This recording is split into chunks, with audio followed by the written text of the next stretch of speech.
Hola a todos, ¿cómo andan? Bienvenidos a 26 News. Aquí estamos comenzando un programa especial, por supuesto, con la conmoción mundial que hay por la muerte del Papa Francisco. Hoy, 21 de abril, una fecha que va a quedar en la historia, ¿no? Como la muerte del Papa Francisco, un día después de las Pascuas. Obviamente una conmoción en el mundo y nosotros vamos a dedicarle hoy gran parte del programa a esta noticia, las 3 horas que tenemos por delante hasta las 3 de la tarde, para por supuesto recordar lo que fue no solamente el papado de Francisco, sino también la vida de Jorge Bergoglio. Y por eso está aquí a mi lado, hoy en este comienzo particular de 26 News, Marcelo García, a quien saludo. ¿Cómo estás, Marcelo? Hola, Santiago. ¿Cómo Bienvenido. estás? Bien, gracias, como siempre. Bueno, decía, ¿no?, que hoy no solamente vamos a recordar al Papa Francisco, sino que vamos a recordar a Jorge Mario Bergoglio. Exacto. En un ratito nada más vamos a estar viendo este informe que preparaste, Marcelo. Exacto, sí. Bueno, lo dice el título, ¿no? El proceso, esa conversión de Jorge Bergoglio al Papa Francisco, que no ha sido sencillo, que no es fácil para ninguno de los sumos pontífices, a los líderes de la Iglesia, y le tocó en suerte a este argentino que dejó huella ya sin lugar a dudas, ¿no? Por supuesto. También un ratito vamos a estar hablando con Manuel Castro. Manuel, nuestro compañero, fue quien le hizo la última nota a Jorge Bergoglio antes de convertirse en el Papa Francisco. Así que en un rato vamos a estar también hablando con él, que lo ha conocido y nos va a contar también sus sensaciones en este momento, ¿no? Este día tan particular, tan triste. Exacto. Sobre todo para la comunidad católica, para todos los creyentes, para todos los fieles. Bueno, Marcelo, decíamos que preparaste un informe especial que se llama De Jorge Bergoglio al Papa Francisco. Sí, es un poco contar el recorrido muy sucintamente, ajustado, como para que la gente, mucha gente que a lo mejor conoció al Papa Francisco y no supo tanto de su vida anterior, ¿no? De esta celebridad, auténtica celebridad de la historia hoy en día, que supo dar sus pinceladas muy concretas, muy de él, en tiempos en donde, por ejemplo, fue arzobispo de Buenos Aires, donde ocupaba otros roles en la iglesia local, y que trató de impregnar en su papado. Sí. Tengamos en cuenta esto que decíamos antes, ¿no? No es una situación para nada fácil dejar de ser Bergoglio y pasar a ser un papa, el representante de miles y miles de millones. El mayor líder de la Iglesia Católica, como decías, millones y millones de fieles. Sí, su papado, para resumirlo un poco, tuvo esas pinceladas que, como recién decíamos, tuvo su gestión en la iglesia local, ¿no? Esta cuestión enfocada en la doctrina social de la iglesia, mucho en lo social, mucho en lo humano, sí. Pero no siempre teniendo el viento a favor, ¿no? Remando muy en contra de una institución como es la Iglesia, muy doctrinaria, muy asentada, con bases sólidas. Pero él dejando su huella con el tema de los cambios que introdujo en la Iglesia, ¿no? Modernizando. Exacto. O por un lo poco. menos lo que quiso hacer, que sí por lo menos es un puntapié inicial, ¿sí? Cuestiones de género, muchísimas cuestiones, ¿no? Y algo que también lo pintó de cuerpo entero, ¿no? Este permanente enfrentamiento, porque en realidad fue así, él supo tener muy buena relación con el mundo de la política, pero sin dejar de ser él, sin dejar de expresar lo que realmente sentía. Una persona que era dogmática desde lo eclesiástico, pero era progresista desde lo social, podemos resumirlo de ese modo, y eso se encargó también de dejarlo claro durante su papado de 12 años. 12 años, ¿no? Exactamente. Bueno, exacto. Marcelo García hizo un informe especial al respecto, llamado justamente De Jorge Bergoglio al Papa Francisco. ¿Lo presentamos, Marcelo? ¿Cómo no? Los invitamos a verlo. Dale.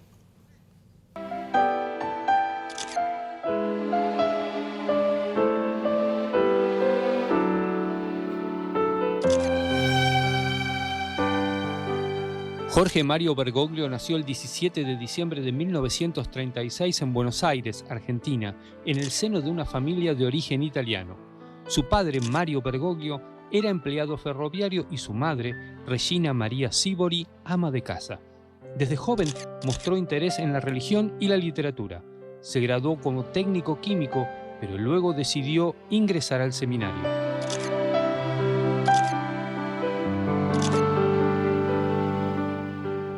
En 1958 se unió a la Compañía de Jesús, comenzando su formación religiosa como jesuita. Fue ordenado sacerdote en 1969 y continuó su trayectoria académica y pastoral. En 1973 fue nombrado provincial de los jesuitas en la Argentina, cargo que ocupó hasta 1979. En 1992 fue designado obispo auxiliar de Buenos Aires y en 1998 arzobispo de la ciudad. Durante su tiempo como arzobispo se destacó por su sencillez, el uso de transporte público y la defensa de los pobres. En 2001, el Papa Juan Pablo II lo designó como cardenal. Pero todo cambió de manera radical el 13 de marzo de 2013 tras la renuncia del Papa Benedicto XVI. Bergoglio fue elegido sumo pontífice y tomó el nombre de Francisco, en honor a San Francisco de Asís, inspirado en su humildad. Desde el inicio de su papado, promovió una iglesia más cercana a los necesitados, con el norte puesto en la misericordia. Abogó por la reforma de la curia, el diálogo interreligioso y la lucha contra el cambio climático y la corrupción. Su papado fue marcado por el carisma y supo llevar el mensaje cristiano a casi todos los rincones del planeta, con giras que lo reunieron con las máximas figuras políticas y millones de fieles a lo largo de los años. Jorge Mario Bergoglio entró en la historia como el primer papa latinoamericano y el primer jesuita en asumir el liderazgo de la Iglesia Católica Apostólica Romana para cargar la cruz y guiar a más de 1.300 millones de católicos.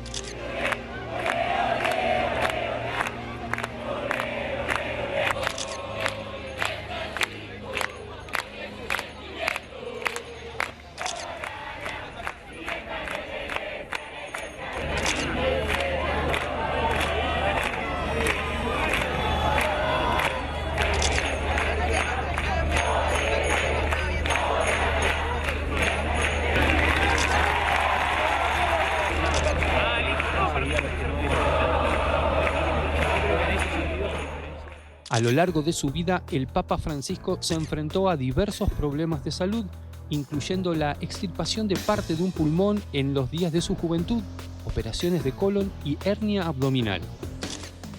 Adesso mi scuso un po' e chiedo al maestro di continuare la lettura per difficoltà nel respiro.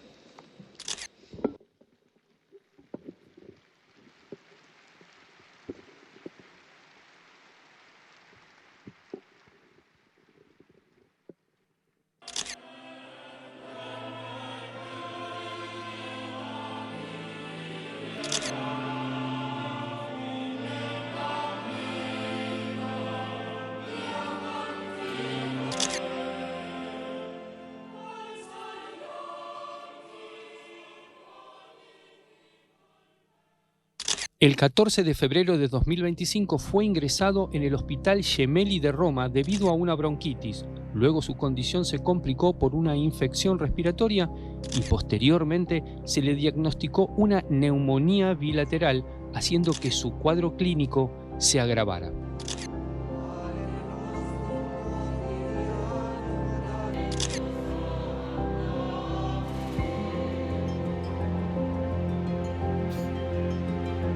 El Papa Francisco es una figura clave e influyente en la Iglesia Católica Apostólica Romana y en todo el mundo, por su enfoque en la paz, la justicia social y la reforma interna eclesiástica. Su impacto en la historia no solo es innegable, sino también imborrable.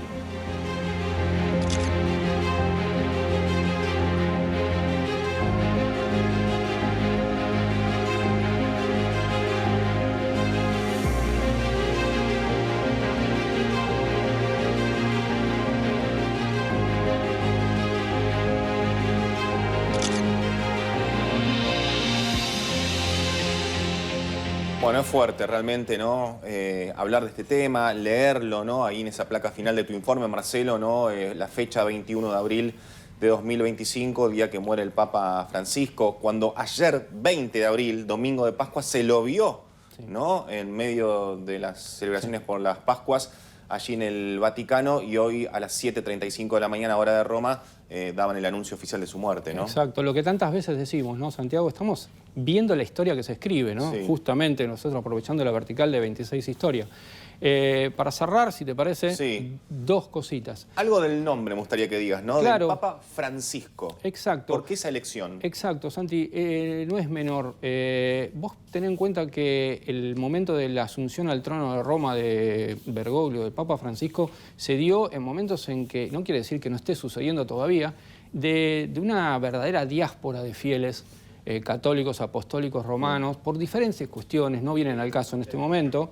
Pero una de las misiones de Bergoglio fue justamente el volver a traer a mucha de esa gente desilusionada con ciertos aspectos de la Iglesia, y la elección del nombre no fue casual porque Francisco, si bien en su momento bastante perseguido por la Iglesia de otros tiempos, refiere a San Francisco de Asís, ¿no? Uno de los símbolos más inequívocos de la austeridad, de la pobreza, ¿no? De estar junto a los más necesitados con los pies en la tierra en todo sentido, ¿sí? Los pies en la tierra.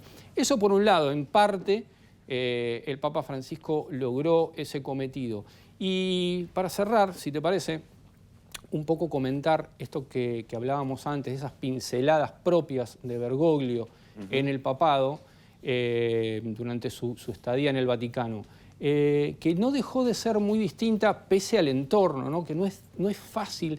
Uno puede hacer muchas críticas, muchos pueden hacerle muchas críticas al Papa, que en este caso pasan un poco a segundo plano porque no es muy sencillo modificar estructuras que son milenarias. Tal cual. ¿Sí? La Iglesia es una de esas estructuras humanas y milenarias. Sí. Y sin embargo trató de darle esa impronta que era algo muy parecido a lo que le sucedía acá en tiempos de la iglesia local, de su accionar, obviamente después como arzobispo también, pero en etapas anteriores cuando había diferentes bandos, podemos decir, de la iglesia o sectores de la iglesia que al mismo tiempo lo miraban con recelo, ¿sí? Tanto de un lado como del otro. Exacto. Teníamos por un lado en la década del 70 sobre todo los curas llamados tercermundistas, ¿sí? Mucho más cercanos a los pobres, a las villas, a la acción social, y por el otro lado el brazo mucho más ortodoxo de la Iglesia, que no veía con buenos ojos eso. Para muchos, Bergoglio pretendía quedar bien con unos y con otros, pero en realidad su estilo, y lo llevó al papado, fue el de la conciliación y el de poder dialogar con los diferentes sectores y con las diferentes líneas de pensamiento, ¿no? Claro, esa era su manera de actuar. Creo que por ahí va la mejor pintura que hoy podemos hacer del legado de Bergoglio como Papa Francisco. Y estamos nuevamente con Marcelo García. Hace minutos nada más, al comienzo del programa, veíamos tu informe, Marcelo, de Jorge Bergoglio al Papa Francisco. Y vamos a seguir hablando, ¿no?, de lo que fue su papado, 12 años al frente de la Iglesia. Un papa que, decíamos más temprano, intentó realizar cambios, lo que no era fácil, ¿no?, en la Iglesia. Sí, no era fácil, no solamente en la Iglesia, como bien decís, sino también a nivel interno acá en la Argentina, ¿no? Digamos, recién lo hablábamos fuera de cámara, 12 años. Es cierto, el Papa dejó esa asignatura pendiente, que ya no podrá ser posible, la de visitar el país y a lo mejor haber dado un mensaje distinto, totalmente desconocido para la sociedad argentina, de unión. No podemos estar dentro de su pensamiento, de su mente, para que eso no haya sido posible, pero esto va un poco en sintonía con algo que también hablábamos en la salida anterior, y en esta cuestión de equilibrio, vamos a llamarlo así, del Papa. Sabemos que la muerte no santifica, no estamos pretendiendo decir que todo era color de rosas, todo perfecto en la vida de Jorge Bergoglio, pero sí tratar de entender ese modus operandi, ese mecanismo, ese sistema que llevó adelante Bergoglio primero y Francisco después, en esto de, como decimos coloquialmente, de no casarse con nadie, ¿no? Bueno, él recibió a varios presidentes y vicepresidentes, hablo de no solamente del mundo, sino también de la Argentina. Exacto, sí, presidentes, expresidentes, de diferentes signos, a los últimos, a todos, ¿sí? En el Vaticano, ¿sí? En Roma. Quedó, como decíamos, pendiente esa visita tan esperada por mucha gente a la Argentina. Hubiese sido un signo realmente marcante, un hito histórico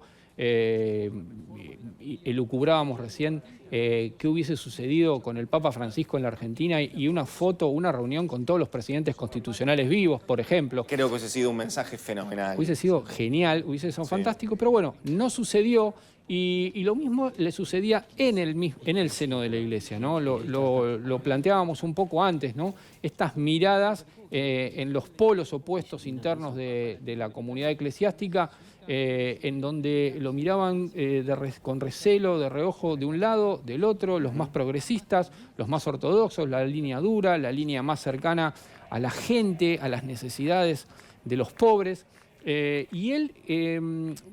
hay que decirlo, yo creo que no era una cuestión de estar casado con Dios y con el diablo, sino todo lo contrario. Creo que era parte de su estrategia conciliadora, de poder escuchar, de poder sopesar las diferentes vertientes de pensamiento de quien fuese su interlocutor o sus interlocutores, ¿no? De su estrategia política, ¿no? Porque me parece que no está mal decir que era un político también el Papa Francisco, ¿no? A ver, todos los papas son políticos, son líderes de un Estado, no olvidemos que el Vaticano es, si bien el Estado más pequeño del mundo, el más chiquitito, el país más chico del mundo, no deja de ser un Estado y obviamente lo primero que hay que decir es que un papa es un líder político. Por supuesto. ¿Sí? Y Francisco en eso cumplió a rajatabla con ese dogma, digamos, del papado, ¿no? Fue eso, fue un líder político.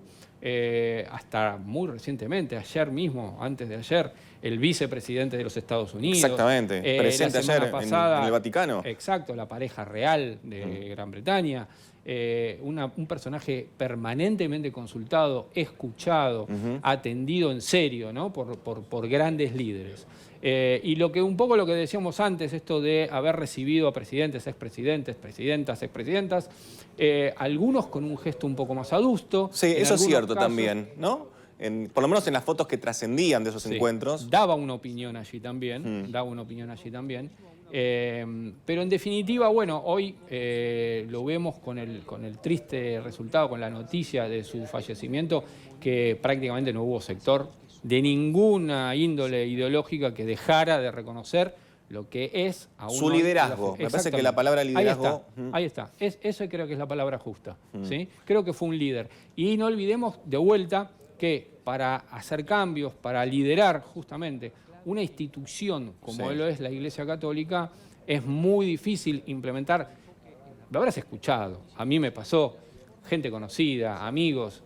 Es el Papa, ¿cómo no va a hacer los cambios que puede hacer, que quiere hacer? No funcionan así las cosas. No es tan fácil como pareciera. Quedó clarísimo que no es así. Sin embargo, pese al dogmatismo en lo doctrinario del Papa, cualquier Papa tiene que serlo de ese modo, también se permitió, tuvo la valentía, podemos decir, en cierta medida, de avanzar con algunas cuestiones, con algunos temas. Por ejemplo, los temas de diversidad sexual. Bueno, él habló en alguna entrevista, ¿no?, de la homosexualidad, ¿no? Habló de las familias que viven con una persona que es homosexual y que decir de abrazarlo, ¿no? Justamente de incorporarlo, de no expulsarlo. Él utiliza esas palabras en sus entrevistas. Sí, por eso, a eso mismo me refería. Digo, eso ya es un paso hacia un cambio, ¿no? Que un papa, ¿sí?, la voz de millones de católicos alrededor del mundo. Siendo la Iglesia tan conservadora. Exactamente. Bueno, por ahí va la cosa, ¿no? Digamos, ahí está otra de las improntas que dejó seguramente para la posteridad Jorge Bergoglio, el Papa Francisco. Donde también dejó marcada su opinión y su manera de pensar es en el tema del aborto, ¿no? Él siempre estuvo en contra del aborto. Bueno, en esto va lo que comentábamos antes, ¿no?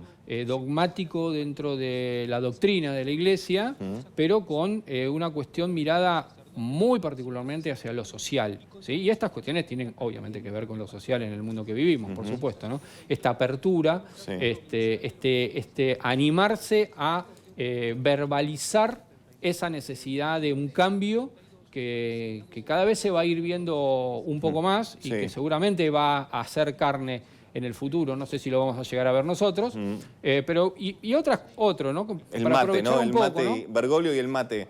La simpleza, ¿no? Son gestos, es cierto. Mucha gente dice, bueno, el Vaticano, el poder, la ostentación. El oro del Vaticano. Eso no va a cambiar nunca. Sí, los hombres que integran esa institución pueden ir poniendo su granito de arena. Y creo que en ese sentido, hay que reconocerlo, Bergoglio se mostró mucho más cercano desde la vestimenta, en los zapatos que utilizaba, que no tenían nada que ver con sus antecesores, muy ornamentados, con mucha pompa, usaba sus zapatos, los mismos que usaba acá, el mate, las costumbres, en fin. Y esta imagen que tuvimos los argentinos,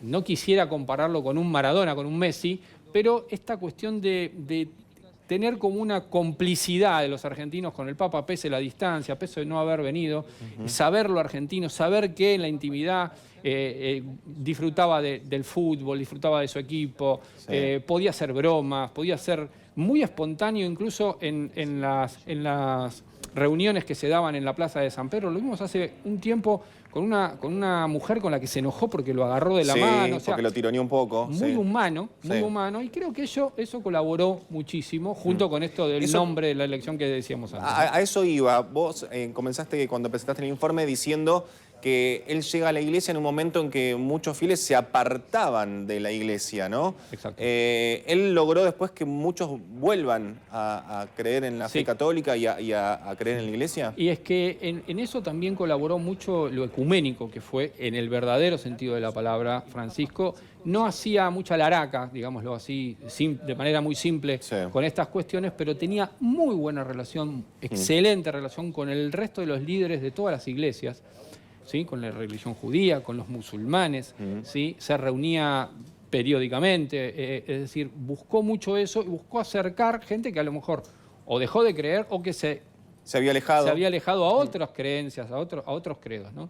En eso creo que aportó su granito de arena. Es pequeño, que tal vez sea imperceptible, tal vez a muchos no le importe directamente, pero como pastor de la Iglesia Católica Apostólica Romana se propuso eso ya desde cómo presentarse ante el mundo, ¿no? Desde un lugar mucho más humilde, con menos tono y mucho más cercano a la gente. Bueno, estamos viendo imágenes del informe que vimos hace un ratito, nada más. Se va a poder ver el informe en el canal de YouTube, ya está, ¿no? En 26 Historia. En la web también, en canal26.com, hay una nota, que también pueden revivirlo allí. Junto con todo el resto del material, ¿no? Bien. Bueno, Marcelo, muchas gracias. En un ratito seguimos igual. Claro que sí, vamos a estar viendo otras cosas. Bien, muchas gracias. Seguimos ahora con Mica Bocconi.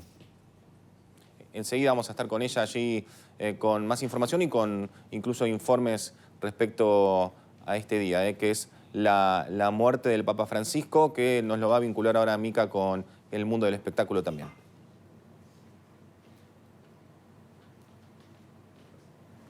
Cinco minutos faltan para las 2 de la tarde, seguimos en 26 News y estamos nuevamente con Marcelo García. Marcelo, según la profecía de Nostradamus, ¿el Papa Francisco fue el Papa Negro? Sí, lo podemos afirmar. Desde ese punto de vista, sí, asépticamente podemos decir que efectivamente era el Papa Negro. Ahora tiene una explicación que va más allá de lo fantástico, ¿sí? De teorías. Mira, las famosas profecías de Nostradamus fueron publicadas en 1555, muchísimo tiempo. Y hubo de todo allí, ¿no? El Papa Francisco, podemos decir que también está incluido, según la interpretación de varios, en esas profecías. ¿Por qué? Cuando Nostradamus advierte sobre los tiempos que corren, cercanos al siglo XXI, con la llegada de un Papa Negro, va un poco más allá, se extiende, expande esa profecía diciendo que se tratará de el fin de los tiempos, el fin de la Iglesia Católica, bueno, muchas cosas tremendas que relata. Y otras más que después vamos a ir desgranando. Esto sugirió todo tipo de comentarios, de teorías, de ideas durante siglos, hasta que en 2013, en uno de los cónclaves, 5 cónclaves, para elegir al sucesor de Benedicto XVI, es elegido Jorge Mario Bergoglio como el sucesor en el trono de Roma, ¿sí? Allí no pocos fueron los que sacaron a relucir nuevamente esa profecía. ¿Por qué? Porque, y acá es donde sí podemos anticipar que es o fue el Papa Negro. ¿Por qué? Por la siguiente razón. Fue el primer Papa no solamente argentino y latinoamericano, sino fundamentalmente el primer pontífice perteneciente a la orden de los jesuitas. Y esto no es nada menor. ¿Por qué? Porque la orden de los jesuitas es conocida justamente como la Orden Negra, ¿sí? De hecho, los religiosos de la orden visten sotanas, visten ropas, contrariamente a la de otros, como los franciscanos marrones u otros colores de otras congregaciones, Los jesuitas totalmente usan negras. negro. Y además, el líder de los jesuitas es conocido además como el Papa Negro, ¿sí? Es cierto o sea que ahí se cumple la profecía de ahí se cumple la profecía. de Nostradamus. Es cierto que en 2013, cuando Bergoglio fue elegido como Papa, no era la cabeza de la congregación de los jesuitas, ¿sí? Pero obviamente pasó a ser el personaje más importante de esa congregación, ¿sí? A todo esto, si querés, vemos el informe. Tenemos un informe, ¿no?, que vos hiciste especialmente justamente por este tema. Exacto, y si te parece, a la vuelta desgranamos alguna otra cosita que surja de esto. Bien. Y tratamos de encontrarle alguna otra explicación. Lo vemos. Lo vemos.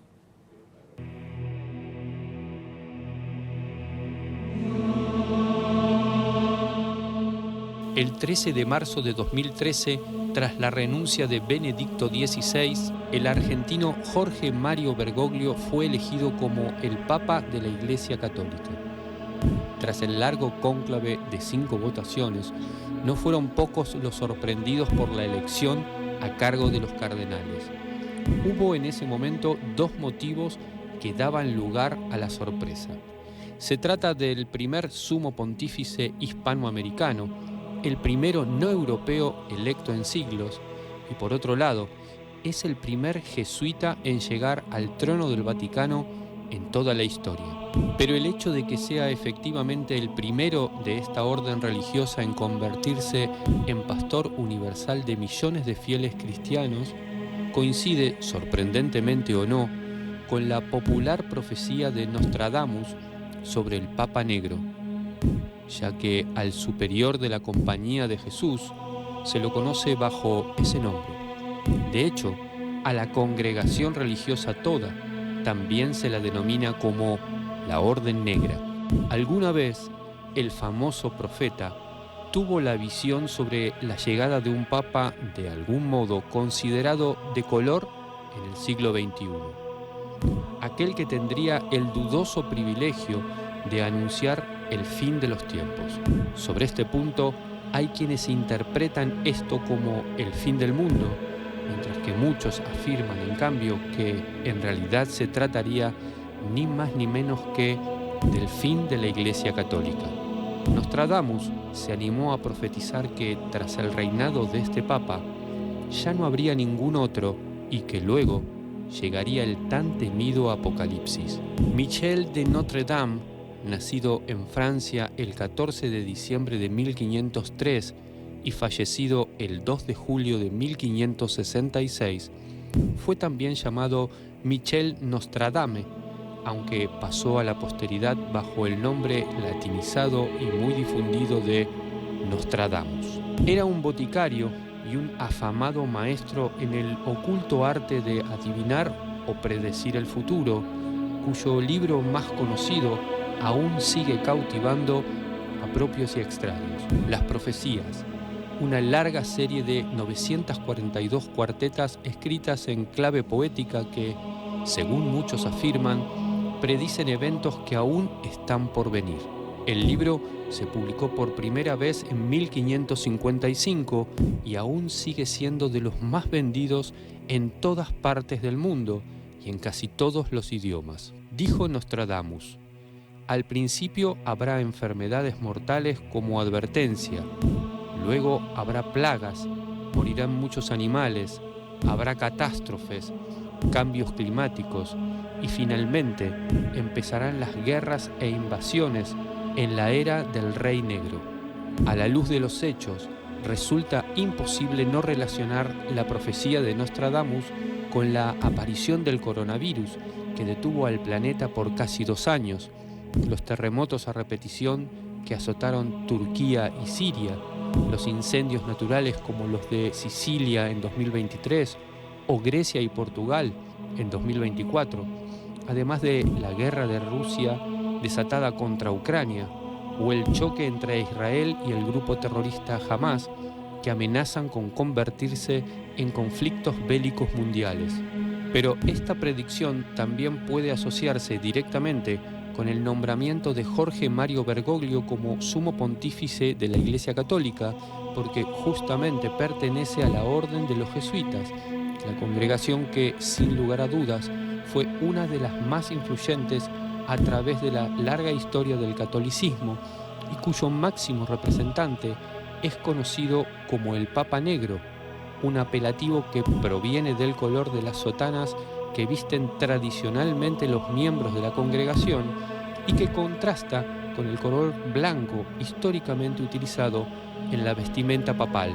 Vale destacar que al momento de ser elegido como papa, Bergoglio no era la máxima autoridad de la comunidad religiosa jesuítica, sino que ese cargo lo ocupó hasta el 3 de octubre de 2016 el sacerdote Adolfo Nicolás Pachón, quien posteriormente a su muerte fuera sucedido como 31º superior general de la Compañía de Jesús por el sacerdote venezolano Arturo Sosa Abascal. Sin embargo, su llegada al trono de Roma como Papa Francisco colocó de un modo inobjetable a Jorge Bergoglio en un sitio de suma importancia y absoluta preferencia dentro de la Orden Negra de los Jesuitas, fundada en 1540 por San Ignacio de Loyola, la misma que alguna vez fuera expulsada de América por el Vaticano y la misma orden que durante las últimas décadas había perdido tanta fuerza en el seno de la Iglesia Católica Apostólica Romana. Como fuera, finalmente los jesuitas llegaron al poder. El Papa Negro está entre nosotros, pero ¿podría acaso ser el último?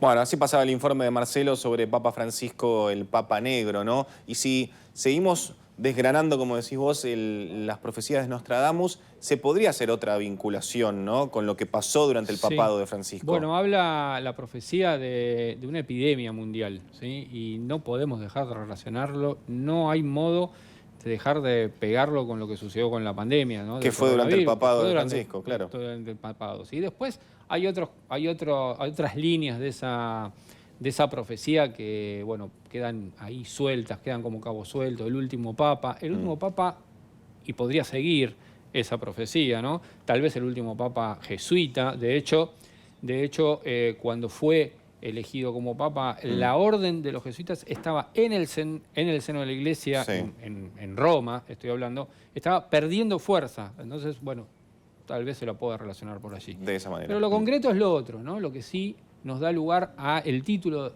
de una manera taxativa, afirmativa. Francisco es el Papa Negro, ¿sí? Desde ese punto de vista, sí, de la orden a la que respondía, es o fue el Papa Negro.